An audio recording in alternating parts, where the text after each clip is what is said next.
I'm not going to spend too much time on this because I think everyone's already covered the importance of FOIA, why we need a Freedom of Information Act.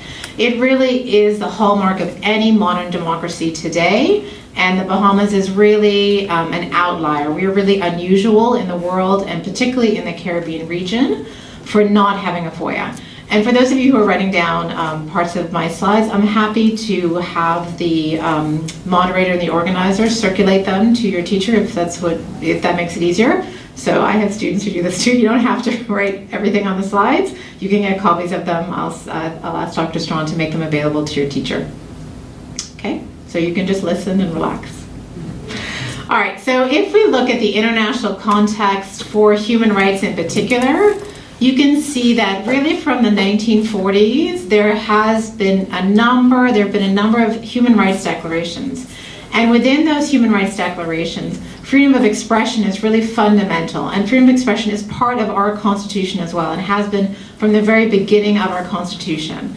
And the human rights system has also filtered down to the OAS, which is the Organization of American States. That's all the states on this side of the hemisphere, and the Bahamas is a member of the OAS. And on the basis of those international conventions, we have something called the 1992 Rio Convention. And I will tell you a little bit more about that in the next slide.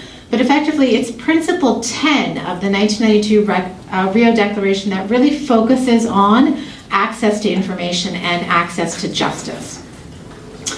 But if we look very briefly at the American Convention on Human Rights, which has been enforced for decades now, Article 13 talks about not just the freedom of expression, but freedom of thought.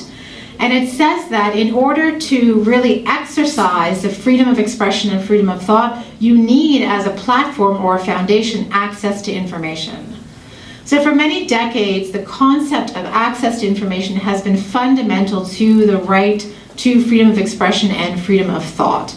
And so Article 13.1 says to receive and impart information of all kinds in all forums is the foundation to the freedom of expression that we really take for granted in the Bahamas today. And there is a case in 2006 from the International Court of Human Rights, which the Bahamas is a member of, so we are subject to these decisions. And that case with Claude and Reyes versus Chile really told us what these conventions have already said, that access to information is part of our fundamental expression of freedom of expression. And the way that governments really incorporate that access to information is through some kind of piece of legislation, which is why we're talking about FOIA today. The two halves of this slide, I think, really encapsulate for me the difference between the developed and the developing world. So in 1992, there was the Rio Declaration, which I'd mentioned before. And we were part of that Rio Declaration. It is voluntary, but Principle 10 talks about access to information. And what happened as a result of that 1992 Rio Declaration was the 1998 agreement. And that really, anybody can be a member of it. It's called the Our House Convention. The title of it's very long, but it was agreed in Our House. And it's mainly European countries that are a member of it. And this is really the international context. The Our House Convention is one of the strongest international conventions we have that guarantees access to information. Latin American and Caribbean countries on the whole are not party to that. But what happened in 2012 was 20 years after the 1992 Rio Declaration, there was what's called Rio Plus 20, because it came 20 years later. We were a part of those negotiations as well, and what Rio Plus 20 did was really usher in the regional response to freedom of information. And so that led to what I call the LAC Declaration. Negotiations started in 2012, and I'll give you more detail on that. And it really motivated us in the Caribbean in 2013 to have a meeting of Caribbean countries that have a FOIA Act. So 1992 really ushered in the international context for freedom of access to information, Freedom of Information Act, and really from 2012 onwards, there's been a really new push in the region to implement a FOIA. So if we look at those, at the top are the two things that I just discussed. If you look at, that's the top. If you look in the context of this international, there's a lot of other things going on, really from the 1970s onwards, even to the post-2015 development agenda. So at the end of 2015, the Sustainable Development Goals were agreed, and that's really the agenda that will dictate what happens internationally. So beyond both 1992 and the 2012 Rio declarations, there's a lot of other activities that have happened underneath that. So if we look just briefly at the Aarhus Convention in 1998, again, we are not a party to the Aarhus Convention, but many European countries are, and it's really one of the most progressive access to information conventions internationally that we have. It's 3 levels to it. The first level is a traditional sort of FOIA regime. You ask for information and you receive information back from your public authorities or from your government. And that information has to be transparent, effectively accessible, and every country regularly, every 3 to 4 years, has to produce a report saying this is how we implemented this. The second level is really public participation. Now, while FOIA can help foster public participation, it cannot guarantee it.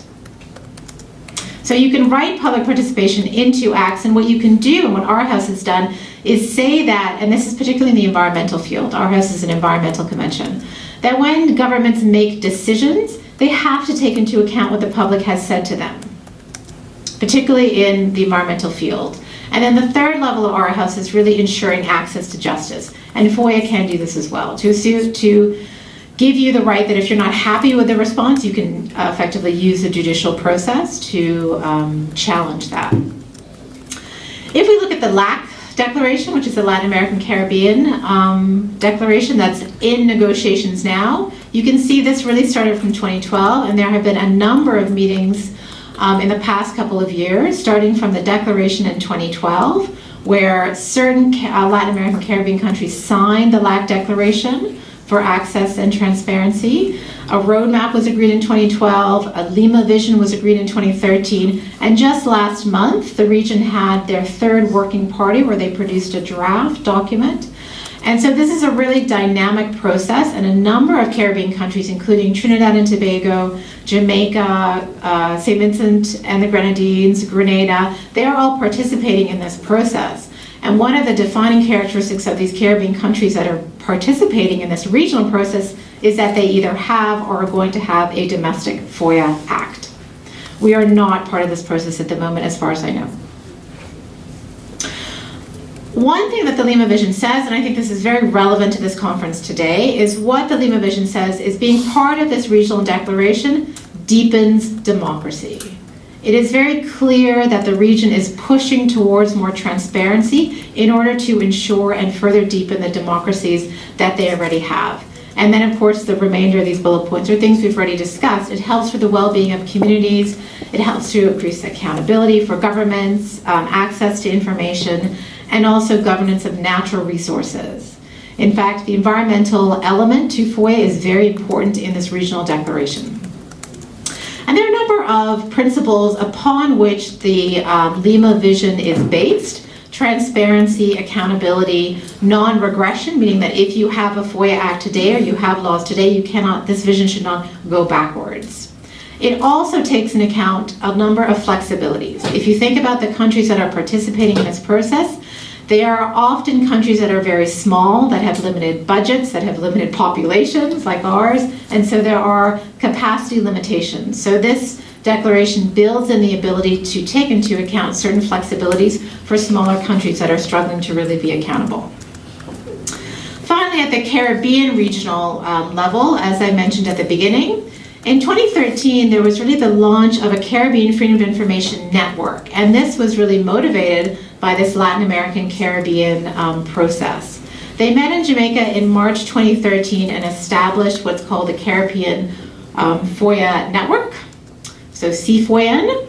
They're supposed to have annual meetings. I don't know of any subsequent meetings after 2013, but the entire idea of the Caribbean Network is to really look at the Caribbean region and figure out which countries have FOIA acts, how can those be better implemented. It's a network for Caribbean countries to talk to each other about issues they might be having with FOIA and how they can improve implementation within the region. And I took from the network, it's not their actual page, it's called FOIAadvocates.net. And if you look at networks, then you can click on the Caribbean Network. They have this document that I have summarized in the next 2 slides where they look at legislation around the Caribbean. And it's from 2013, so I've updated it. So everything in bold and in italics is my updates. So what they have done is put Caribbean countries in different categories.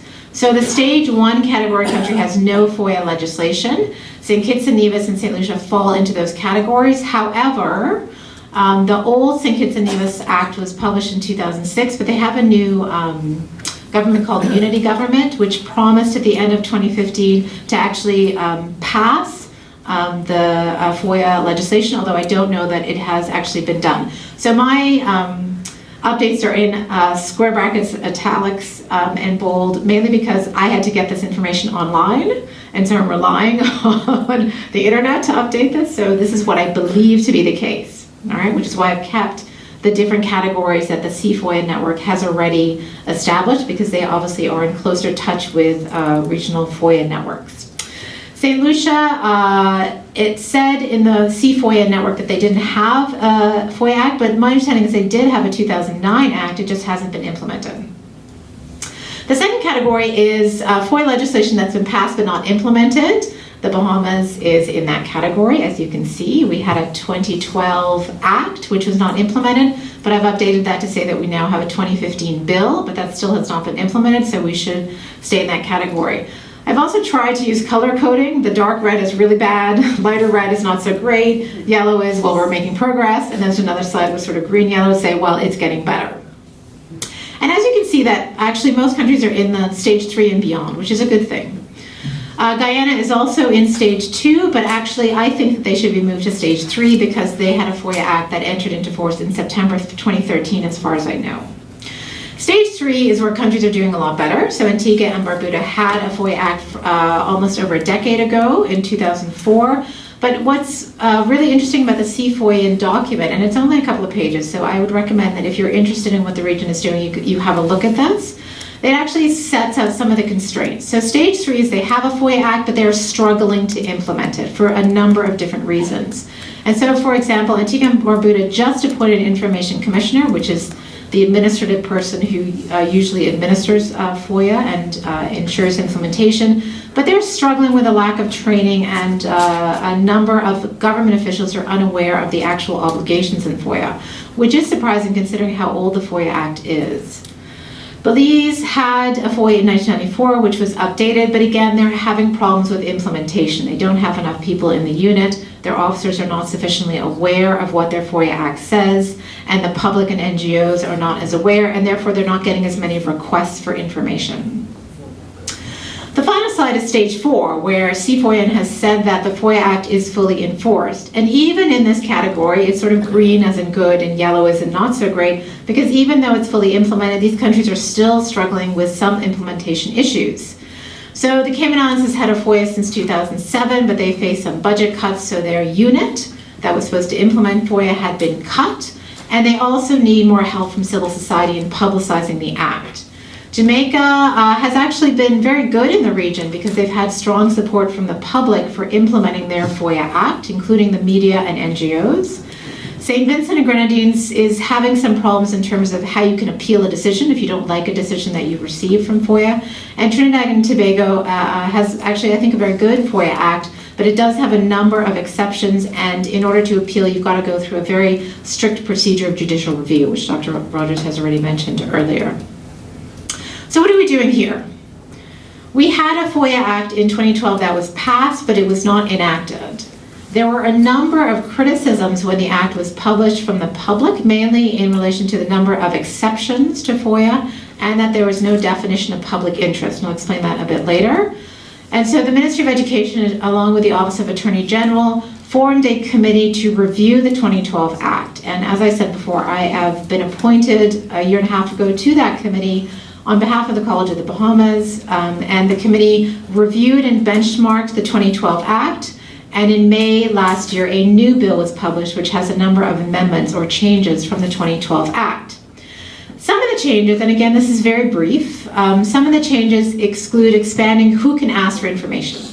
So in the 2012 Act it was only citizens that could actually submit a request under the old Act. We've expanded this to permanent residents, corporations who are registered in the Bahamas, or any business that has some kind of connection or nexus to the Bahamas. It's not everybody in the world who can ask, but if you have some kind of connection to the Bahamas, we've expanded the category of people who can ask for information. We've also expanded the class of documents that you can ask for. So instead of falling under the exemption, factual or statistical documents are freely available under this current version of the FOIA bill. We have also narrowed the scope of the exemption. So there was a complaint that there were too many exemptions. The number of exemptions between 2012 and 2015 remain the same, but what we have done is borrow language from other regional FOIA acts to say that to fall under an exemption, it's more difficult now to fall underneath that.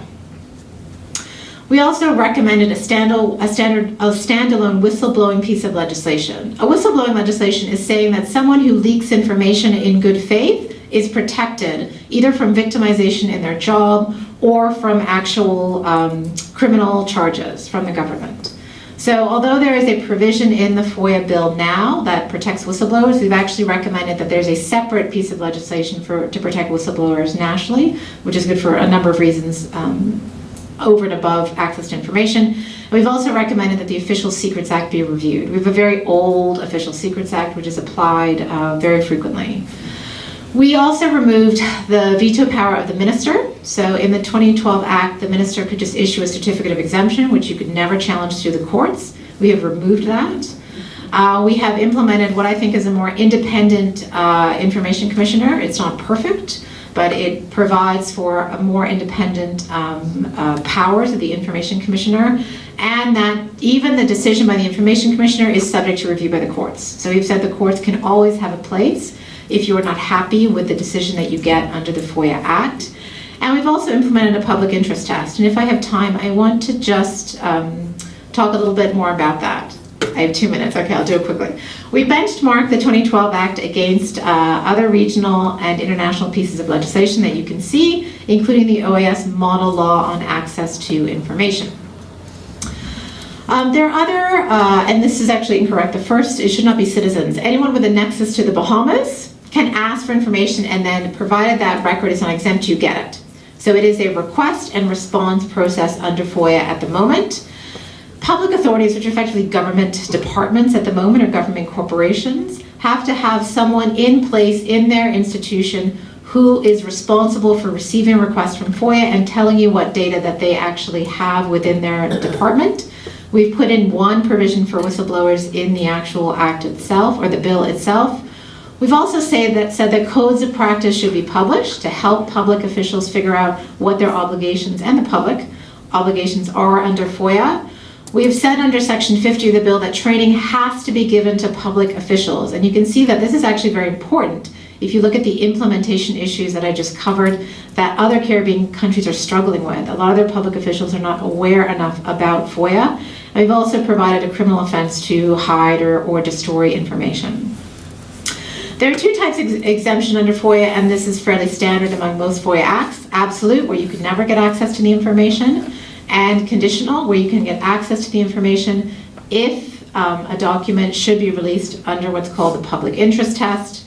This is a summary of I don't have time to go through all the exemptions, but you can see there are absolute exemptions on the right, which cover things like national security, international relations, legal privilege, things like that.